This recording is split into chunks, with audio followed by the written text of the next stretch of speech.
Hello and welcome to the channel again. This is Sam trying to spin to win on Swift.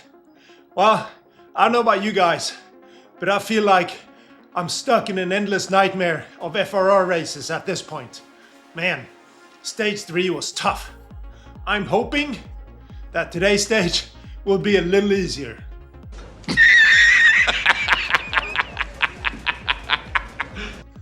But we have to get on with it, don't we? At least today's stage will be a little bit shorter than yesterday, I hope. Small win, I know, but we'll take any win we can get at this point. More on stage 4 in a second. First, let's have a quick look at the CRP GC leaderboard after stage 3 to see how I'm getting on, as well as the top 10. Could I perhaps move into the top half of the leaderboard? You wish. Well, wishes do sometimes come true, you know. And although my math skills are very poor, I am now, unless I'm mistaken, sitting in 60th place out of 120 riders that have completed the 3 stages so far. And, calculation, that places me smack in the middle of the leaderboard, I think. Now, I just have to hold on for the rest of the tour. No sweat. If we look at the top of the leaderboard, there are quite a few changes here. The total domination by the ladies is unfortunately over, although 3 ladies in the top 10 is still very impressive, and Elena is still top dog with a healthy margin.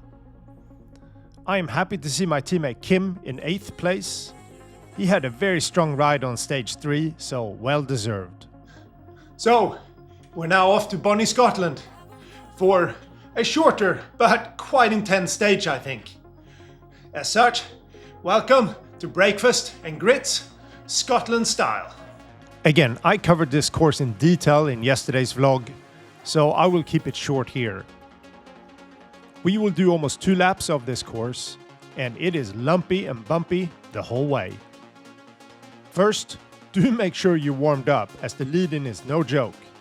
It doesn't show up in the course profile in the FRR roadbook, but it's 1.4 kilometers long with 32 meters of climbing. Basically, we start climbing the Sgurr Summit South climb right from the start pen. So again, make sure you're warmed up, as it'll be go time right away from the start. We then head into Glasgow and go up the Clyde kicker, short climb but punchy, and also a sprint segment, so it will be full gas here on the first lap. We then sprint again very soon, this time on the champion sprint. A short one, but people should already be a bit tired from the Clyde kicker. We then do a 4-lap circuit with the Breakaway Brae reverse climb as a nice little treat. Oh, that climb is also a sprint segment. Lovely. After that really punchy section, the rest of the lap is climbing.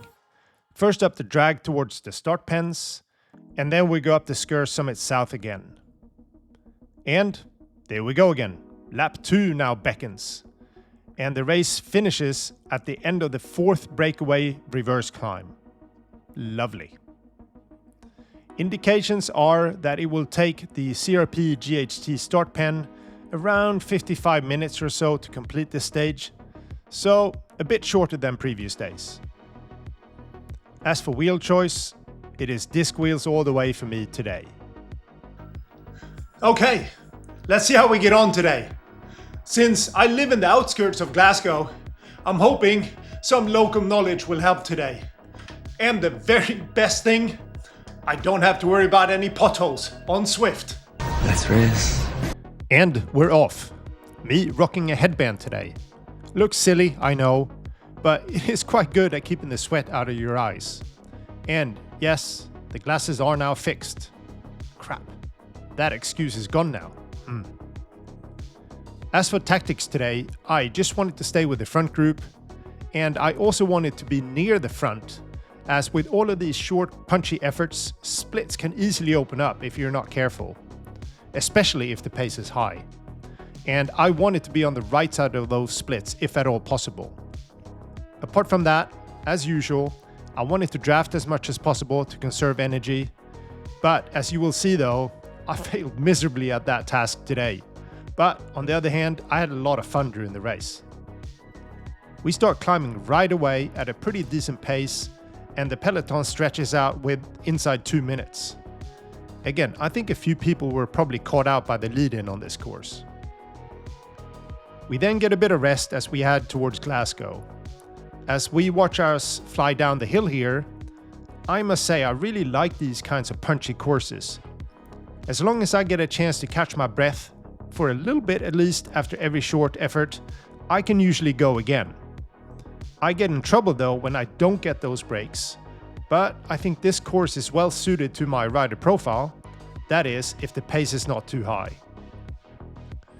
The pace really slowed during this part of the race, and most people dropped on the climb. I think we're able to get back on. I also realized that I have 3 other Swedish Swifters in this race as well. Always good to have some friendly faces around. As we approach the Clyde kicker, I know this is going to be a big effort, it being the first sprint segment of the day. I'm well positioned here towards the front, and I don't have to go all out here to keep up, but it was still a pretty big effort. The peloton again stretches out, but slowly starts to reform again as we go over the rollers after the Clyde kicker. I'm able to rest here and prepare for the next sprint, which just comes just a few minutes after the last one. I'm still riding smart here. I always try to push a bit right before the small bumps, so on occasion I move to the front, but that's okay. We get to the sprint, and again I'm well positioned, and I drift back slowly through the field, getting a lot of draft, and I didn't have to burn too many matches here. Again, the pace then slows and most of the front group reforms again. A short skip forward, and the first attacker goes up the road. At first I didn't see who it was, but then I realized it is a GHT rider, so I immediately back off, as I don't need to worry about him from an EGAP perspective. This rider did put in a few other attacks later, so chapeau for having a go. We are now approaching the first go up the Breakaway Brae reverse climb. Being a sprint segment, I knew the pace would be pretty high here, especially since it's the first of 7 goes up this climb. Again, I feel I'm pretty well positioned here, and I don't have to go all out to stay towards the front, drafting quite a bit from the guys pushing past me. So far so good. I'm still riding smart, but that is about to change. Short skip forward again, and another attacker goes up the road. This time Mr. Cannoli, who puts in a big effort as we approach the top of the Brae reverse climb again the second time. This rider is in my division, so I am paying close attention to what happens here, as I can also see a lot of riders from another start pen up ahead, and I don't want him to be able to sneak away and hide, if you will, hoping that nobody will notice. I have seen this happen before in races, trust me on this. So, the idiot that I am, decide to close the gap when I realize he is serious about this attack. I was waiting for somebody else to do it, but the pace was dropping off, so I was getting a bit concerned that he may be able to make it stick. So, off I go, pushing over 4 watts per kilo for a good while, dragging the rest of the peloton with me. It takes me quite a while to close on him. We actually go up the Brae reverse climb again, before I see the gap closing a bit, and then I knock off my effort as the rest of the peloton comes past. I probably made a mistake covering here, as I did burn some energy, but ho-hum. The pace then settles down, and we are now approaching the Sgurr south climb again. And another attack goes off the front. This time it's my old buddy from prior FRR tours, Timo, making a serious push. He is usually in my category, but I think he's been ill for a while, so he's currently racing in GHT this time around. So again, not really my problem in this race, but his attacks certainly increased the pace, and I try again to stay towards the front, as the descent after the com is a place where splits can occur as riders are tired after the climb. And I do think quite a few riders actually dropped here, but I believe most of them did catch back on with the pace dropping after the descent. But we don't have to wait long, and Timo is at it again, making a push on the incline as we're heading towards Glasgow. He gets a small gap very quickly, but again, not my problem. So I'm just surfing wheels here, preparing for the Clyde kicker. We push reasonably hard up the kicker again, but I'm still feeling pretty good at this time, and this effort wasn't too bad for me. And we're now also closing a bit on Timo, who is still off the front. Another skip forward, and Timo is at it again. This time, and I really don't know why, I decide to go with him. He pushes quite hard for a while, and then, the numpty that I am, I decide to take a turn on the front. Why? Again, I have no clue, but I quickly realize that while the peloton is stretched out behind us, we don't really have a gap. So I knock it off, and a couple matches burned here for absolutely no reason at all. Stupid. Another skip forward, and now we only have around 4.5 kilometers to go. As we approach an intersection, I do notice that a couple of Cat A riders turn in front of us, and I didn't think anything of it at the time. However, I then see Timo start to sprint, and I quickly realize what he is trying to do. If he can get in the draft of those riders, and also by sprinting away, creating a gap on the rest of us, he could be away, and with only 4 kilometers to go, that could be it. So again, I decide to chase. Idiot move, perhaps, but then again, if I can catch the draft, I could also get away. So not as dumb as my prior moves, I think. Still not sure if it was a wise one though. But both Timo and I are just a bit too late, and after a short push, I realize that the riders are now too far ahead, so I knock off the effort. Another match burned here, but this one, I don't know if it was wasted. It could have worked if I caught on Timo's idea earlier. We then get a bit of rest and are now approaching the final climb of the Brae reverse. I probably make another mistake here as I go to the front to close down one rider, Mr. Fox, who was slowly drifting away from the front. I probably should have just stayed back in the bunch and drafted, as when I catch him, the others come past me and the sprint is now on. People started early here at 300 meters on an uphill finish, but I have to go with them. I push hard and then I have a very short breather before kicking again, and in the end I roll over the line in 4th. Looking back at the footage, I actually stopped pedaling at the com banner, with the actual race finish just a few meters after that. So I don't think that made any difference really, but I am happy that I just pipped Timo on the line after all the pain he put me through today. Sorry about that, Timo. Well, we'll take 4th place in a race any day of the week. And even more important, I didn't really lose any E-gap at all today. Mr. Plasmans finished in 1st place. Really well done for a GHT rider to win the combined CRP GHT start pen. Having said that, I thought there were actually a lot of strong GHT riders in the race today. Alessandro finished in 2nd place and Mr. Thomas in 3rd. As mentioned, I came in 4th place. A bit of a shame at the end. If I would have raced smarter and saved my legs a bit more, I would have sprinted better in the end. Whether that would have changed anything though, who knows? And frankly, who cares? As this tour is a marathon and not a single race sprint. See what I did there? I hope I can move up a few spots on the GC after this, so I can get some breathing space in the upper half of the leaderboard. I will need every advantage I can get ahead of the individual time trial tomorrow, where I will lose time. The question is just how much.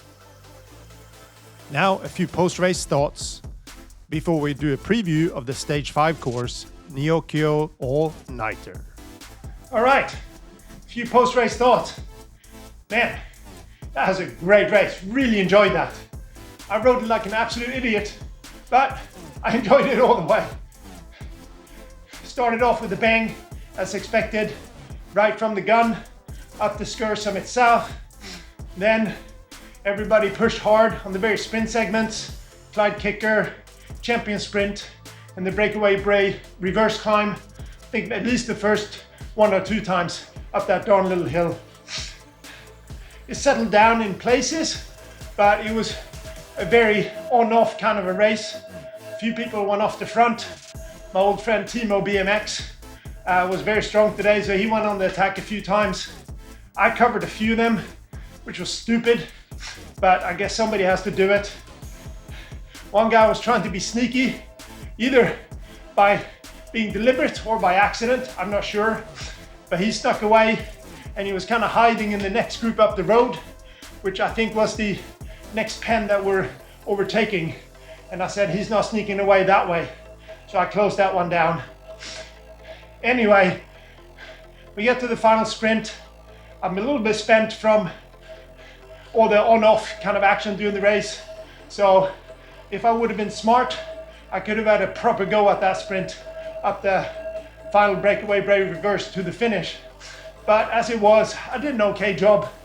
Still finished 4th, which I'll take any day of the week. And I didn't lose any EGAP time. So, happy days. Felt quite strong today, actually. I hope I can carry that over until tomorrow for the time trial, which is not my forte, as you know. And Sam, stick to the pacing plan. Yes, sir, I'm gonna try to do that tomorrow. Anyway, rest well and recover, and I hope I'll see you out there tomorrow. So, see you then. Well, how did you like Scotland? Did you get a chance to drink some Iron Brew? Or perhaps snack on a deep-fried Mars bar?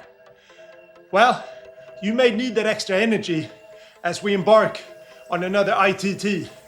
This time under the bright lights of Neokyo City in Mercury Islands, where, I've been told, we're gonna pull an all-nighter. This stage is actually pretty straightforward. First, it's an individual time trial. Second, the course is quite flat and only has one climb, which is not that long nor that steep. The course is pretty flat at the start, and we should soon get to the sprint section. For those of you crazy nutters that go for sprints in an ITT, rest assured, I will not be joining you in this endeavor. No sir, not one bit. These sprints come thick and fast. First, the alley sprint, which at 500 meters is a bit of a slog. Then the Castle Park sprint, and finally the tower sprint. Please note, we will not do the Castle Park reverse sprint in FRR. We then start climbing slightly and soon get to the main feature of the course, the rooftop KOM. Although compared to some of the climbs over the last couple of days, this one is much smaller. 1.9 kilometers at 2.7% gradient is usually no big deal. However, it is an ITT, so you need to pace this correctly. We then descend from the rooftops, taking in all the lovely views, and start lap 2. The second lap ends, yep, you guessed it, at the top of the rooftop KOM. Thank you, Mr. FRR Race Control. He's evil! Swift Insider estimates one lap will take around 35 minutes at 4 watts per kilo. But since we'll do almost 2 full laps, I think the race will take about an hour or so, give or take a few minutes, for most riders in the CRP GHT start pen. And I will try to be sensible this time with my pacing. I know you don't believe me. No, we don't. But I will try. So, just under FTP on the flat section, and just over FTP on the climb. And if I feel good on the second lap, which is unlikely, then I will try to push when I get to the climb again and hold on for dear life. As for wheel choice, I think Aero will rule the day here. The one climb is not too long nor too steep, so I think disc wheels is the best choice for most riders. Stage 4 done. And we move on to stage 5.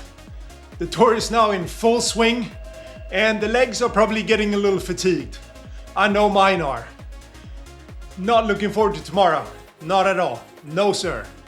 But perhaps it's a chance for me to finally get an ITT pacing strategy right. But I wouldn't bet the house on that. Alright, this is Sam trying to spin to win on Swift, and I'll see you in the next one. Have a good one. Bye bye.